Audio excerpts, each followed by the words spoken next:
Alright, everyone, welcome back to Automotive Anatomy, to another Watch and Talk. First and foremost, thank you guys so much for tuning in, watching some dude wash his car and talk about nonsense. But I think nonsense is very important, at least important to me, that I'd like to share and get you guys' opinion. I actually really enjoy reading your comments, especially for the group of people that watch these specific videos. I feel like you guys are definitely in tune with some of the stuff that we discuss, and I love seeing comments about different experiences that you guys have gone through. I think that makes for a safe space and a bunch of people.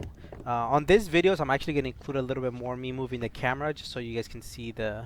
It's not much work, but I wanted to include that um, at least on the washing part first, and then I did a bit of editing when it was time to dry and dress the tires and stuff. But today's simple message and story time that I wanted to share, I do feel comfortable sharing with all of you guys, is stress and how to deal with stress. And in the past, I haven't been the best at handling stress. I'm still getting better at it, or at least I think I'm getting better at it. Um, you know, not caring so much about certain little things and things of that nature. But I've been through a couple jobs that have been extremely stressful, and not because of the job itself, but because of the people that I work with. Um, it's incredibly difficult to try to meet somebody at a different age level with different experiences, because they carry on their negativity um, onto you, and they take it out on you. And the story time that I want to share with you guys, when I was going to, I was getting my bachelor's degree. That's undergraduate for those that may be out of the country. Um, I needed a better paying job, and I was working fast food, and that wasn't cutting it.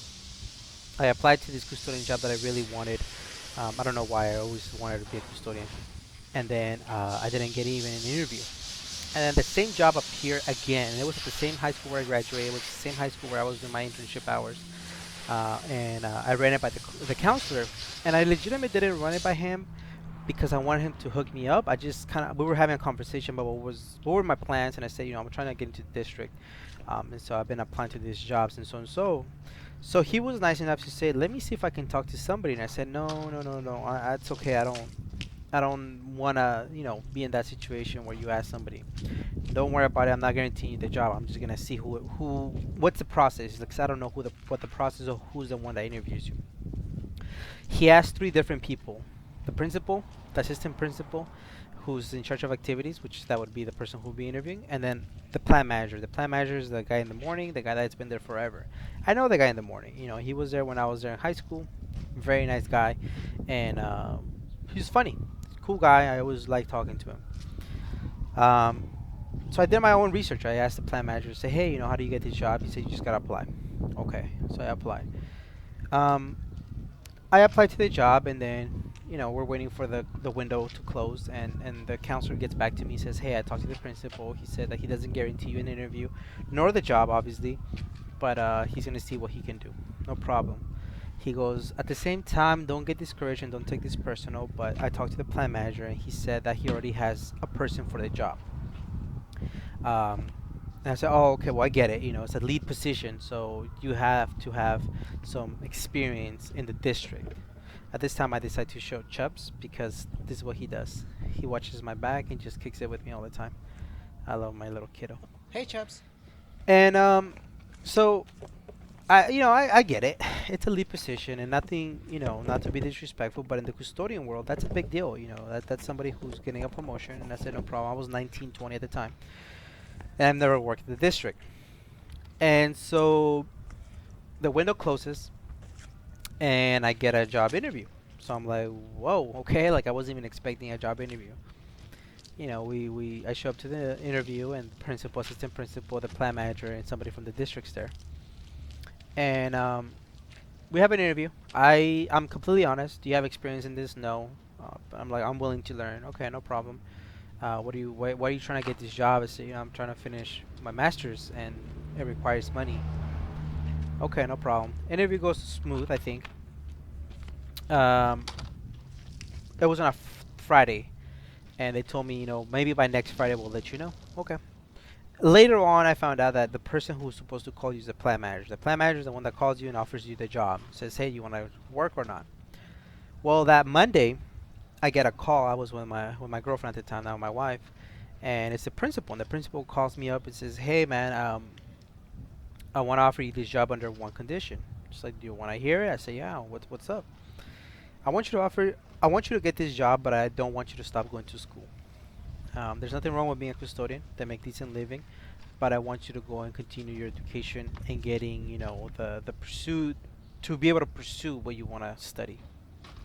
So I said, yeah, yeah, that's easy. In my head, I'm like, well, yeah, that's the reason I happen want this job. And he goes, so that's it, man. You can, you'll hear from HR. At this time, I wanted to move the angle. I wanted to get a different angle for you guys, and you guys can tell how I've been dealing with stress over the past years, which is overeating.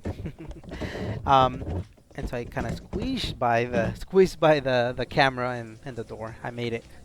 But anyways, I get the job, right, and I'm excited. I'm like, damn, I know this. I know the plant manager. He was cool when I was a high school student.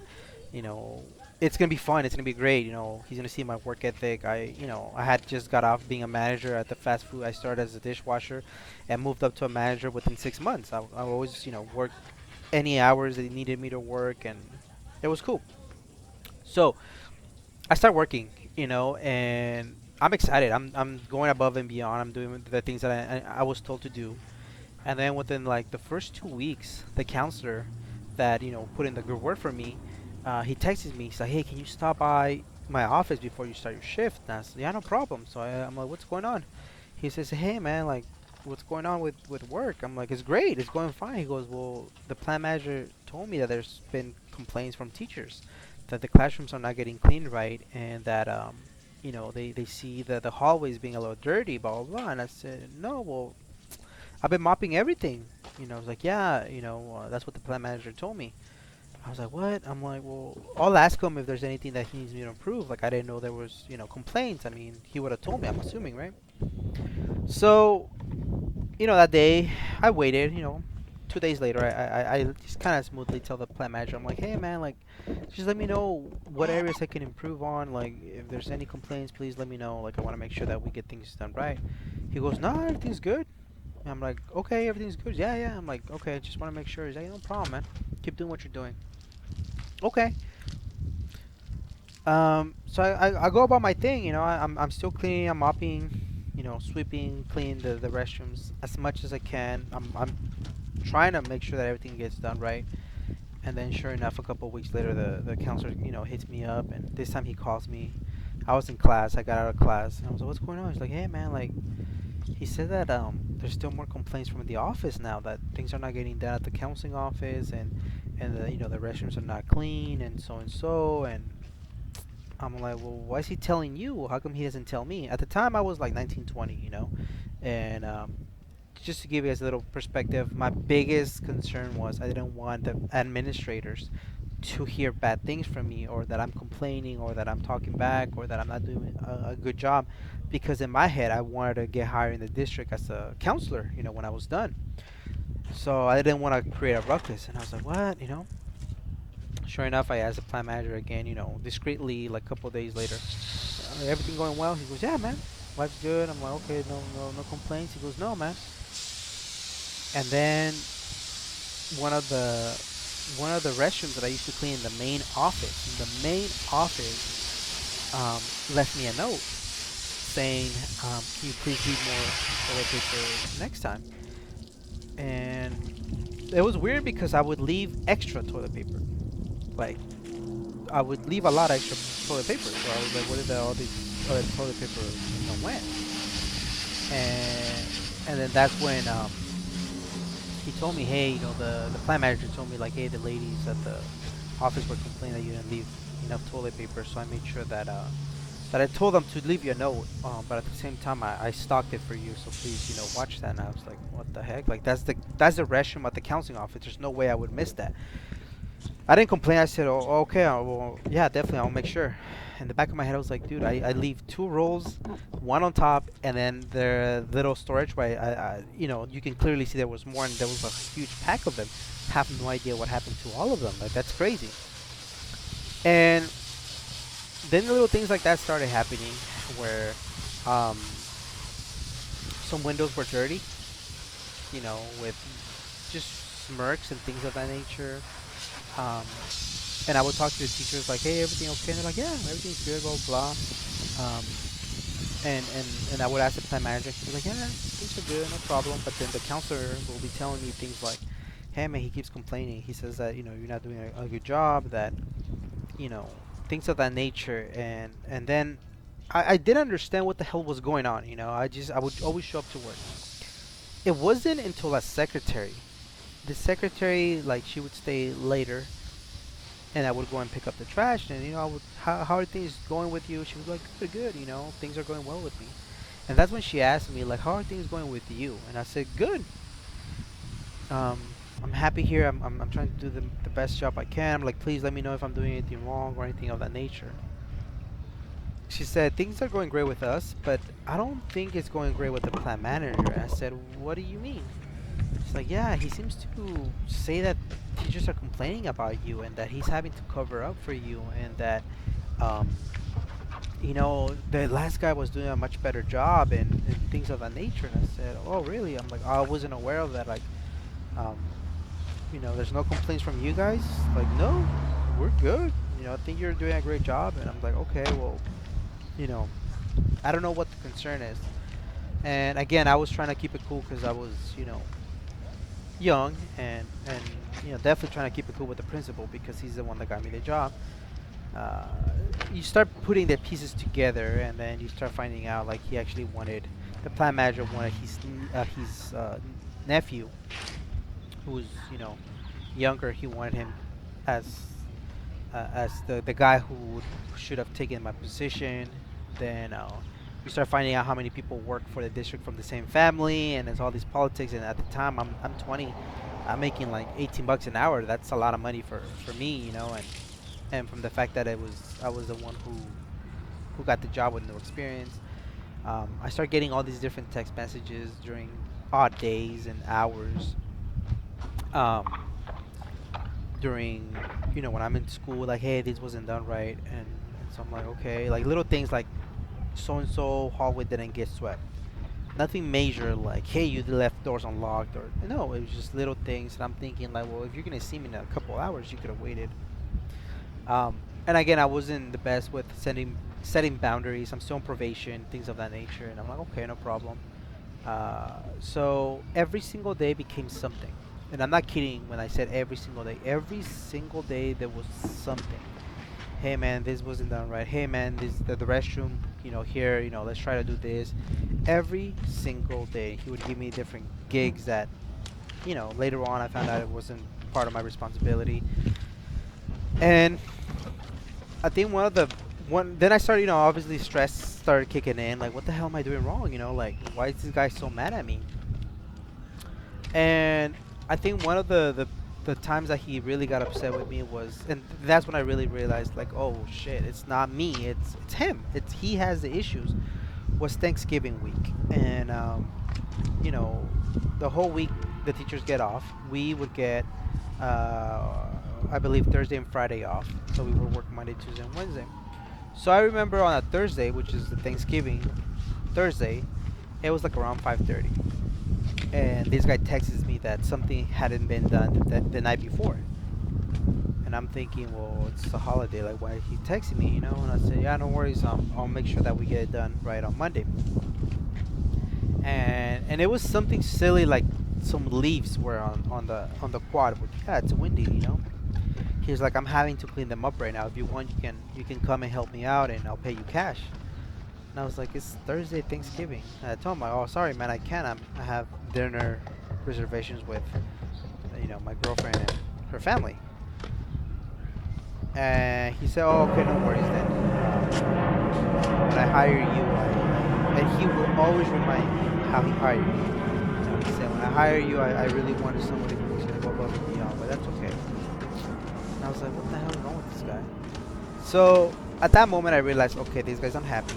This guy doesn't have a life, because he would always come during my shift at night. So keep in mind, he works, or quote unquote work, because he was doing some other stuff, nothing to do with work. From 6:30 to 3, he would leave around 5 instead of 3. So he would be walking around while I was already working. and then he would come back at about 6 to about 9 p.m. just to see what the hell we were up to. Like the guy was bored. He was divorced. Could you guys really just, I mean, the way I'm explaining the story, could you just sense the freaking stress that I was in? Like, I wanted to tell this guy off, but I wanted to keep it with them. I wanted to keep it cool with the administrators. I know he was talking behind, my back, and to the counselors, to the secretaries, to teachers, how I was doing such a poor job. The librarian, who was a young guy, I was cool with him, and he would stay really late. He was working on his master's as well.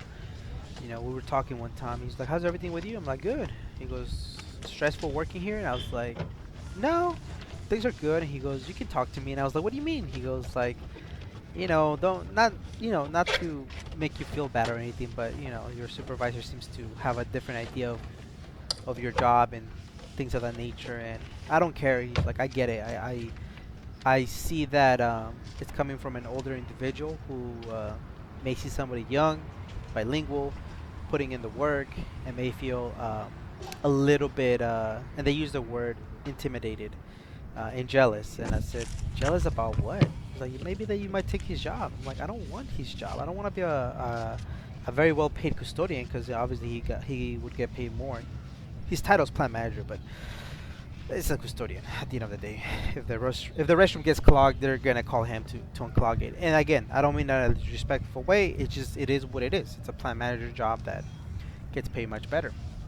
I'm like, "No, man, I'm trying to go to school." And I think that was what the reason why he was bothered. Young guy, no experience, got the job. Obviously he didn't choose me. It was the principal, and he was like, "I'm gonna take it out on this guy." And so that's why there was never any complaints, formal complaints. He would complain with everybody, but not with me, because the principal was the one who hired me. And that's the reason I was so worried the first 6 months I wasn't going to pass my probation. I passed it with flying colors, so I couldn't understand why my reviews were perfect, but yet this guy kept complaining with different people. And again, I didn't want to be the guy who confronted him. I'm new to the district. I don't know anybody. I'm just trying to keep it cool. And at the time, I really liked the guy, but that quickly went away. I was like, "What?" So I guess the way I dealt with stress back then was, overeating, and I still do, but that was just one of the ways that I kept it. I bottled it in, and that wasn't the healthiest. Knowing now what I know now, like, he was definitely being, harassing and things of the nature, intimidating.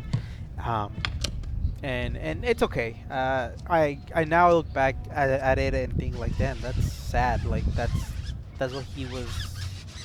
I don't know. As a 50-year-old dude, like, that's the best way to enjoy or spend your time making. He wanted me to quit. Ultimately, he wanted me to quit, and I hated that job. But I hated going. I loved the job. I hated going to work with. Even if I had to see him for 5 minutes, I would try to avoid him as much as possible. Wait till the last minute. I would go in, get the information that I needed from him, and then do my business. I just, yeah. And the problem with me, I'm a very white or black type of person. There's no gray in between. Like, I'm really chill with you. If you're cool with me, you're honest with me, we work together. But if you're not that type of person, if I see that you're a person who's going to talk behind somebody's back, if you're going to be rude, if you're going to make somebody else look bad, I can't be friends with you. Like, that's just not my personality. Like, I'll keep it professional, but I'm not going to be joking around with you. I'm not going to be, and that's not who he was. He was used to let me talk shit behind somebody else's back, but then shake their hand and joke with them. And I would notice that. I wasn't the only one he would do that to, and I was like, yeah.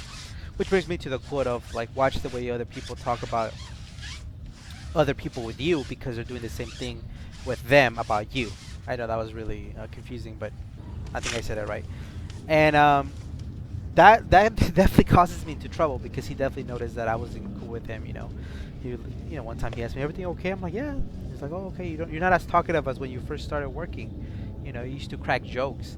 And the reason I stopped cracking jokes was because I was happy. I was, over the summer we're cracking jokes, but he went and told, the counselor and the other secretaries that, oh man, it's like the worst hire, because he spent so much time cracking jokes that we're running behind on schedule. I was like, what the hell is he talking about? So yeah, it makes me not want to crack jokes anymore. But anyways, sorry to be a downer. That's the way. That's a story on stress. I hope you guys are not dealing with any of that stress. Be happy. Don't sweat the small things. and just be better than those people that put negativity in you. Until next time, love you guys. I mean, I'm definitely happier now, and I appreciate all of you guys. Thank you. Peace out.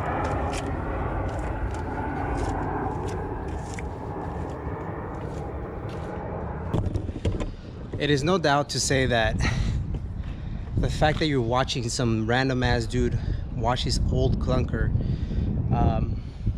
just to I don't know, relax or whatever the case may be, it's wild. That's 2021 for you. Just want to say thank you so much. Thank you. I really have fun doing this. I am in the future trying to get Bluetooth mic so I can do it live. But thank you guys for being super patient. There's no other way to describe it. I mean, I'm very thankful, and all the way from Canada, Chile, Europe, out of Cali, out of the county. Thank you. It's pretty surreal, and I really appreciate it. We know that we're not gonna go viral with these videos, but it's not about that. And it just, in a weird way, I feel you guys are with me. As strange as that sounds. And I wish we could have those conversations together, but just want to say thank you. I really appreciate you guys so much. Until the next one.